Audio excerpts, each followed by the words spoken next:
Welcome to Astro Love Painter. My name is NahSeh and I'm your astrologer. This horoscope is for Sagittarius centric people. If you're not sure if you're Sagittarius centric or even what I'm referring to when I say centric, I have created a tutorial video for you where you can learn how to get your own natal chart and download it off of astro.com, which is free. And I always suggest that you have that printed and next to you so that while you're listening to the videos, you can make note of what the planets are doing and at what degrees they're talking to your personal planets. So, just to give you a quick idea, when you say that you're a Sagittarius, usually that means that's your sun sign. So actually what we're looking for, if you want to have a horoscope that is accurate, you need to know what your ascendant is and what is ruling your first house. And this is why I like to send people over to educate themselves and get their own natal chart. Of course, if you don't want to do that and you just want to book a reading, then you can do that with the link down below. And this is going to be a very quick overview of what September is going to look like for you with the Pisces full moon and the Virgo new moon. If you want a more detailed report, I have uploaded a full forecast for September. I did that yesterday, so you can head right over there too. So for Sagittarians, this is going to be hitting your 4th and 10th house axes. The full moon on September 6th at 12:02 a.m. Pacific Standard Time is going to be in your 4th house. And the 4th house is literally about your house, your home, wherever you lay your head and call home. It's your roots, and it can also be an area that people will attribute to mother because that house is ruled by Cancer and the moon. And then the Virgo new moon on the 19th at 10:29 p.m. Pacific Standard Time will be in your 10th house, which is your career house. This axis is oftentimes that polarity and struggle that one has between working too much and not spending enough time at home with family. Now Mercury is going to go direct on the 5th, and that rules your 9th and your 6th houses. And the 9th house is Sagittarian ruled.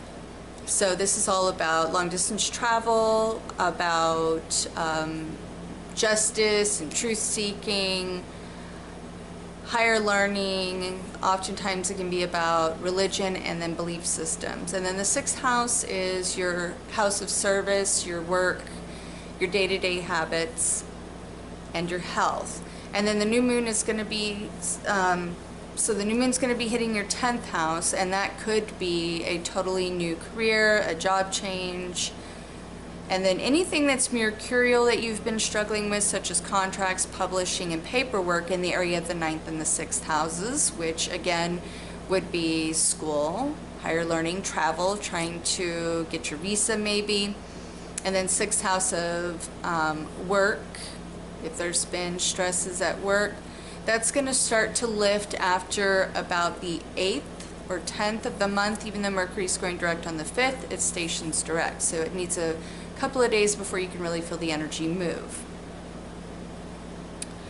And then between the 10th of this month through December, we're going to be feeling all of this inertia moving forward because Mercury will be direct on the 5th.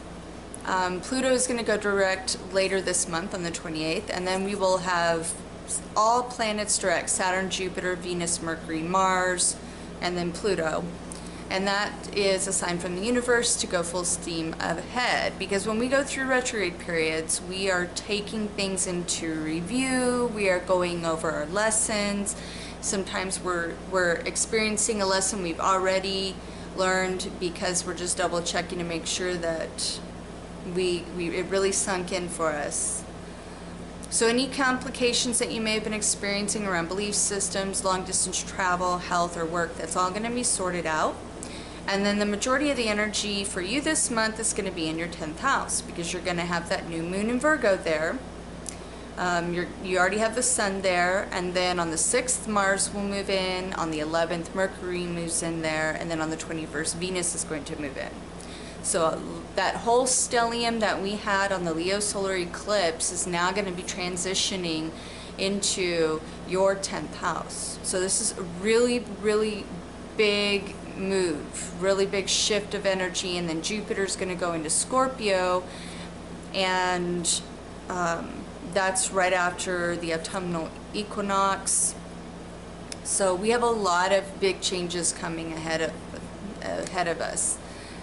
So enjoy the rest of your September. I'm now going to be doing these horoscopes once a month, so you can look forward to a shorter, more condensed report, but you will still get that full report that I posted. So until next month, guys, enjoy the beginning of your new 6-month cycle from that Leo solar eclipse, and enjoy the rest of September. Namaste.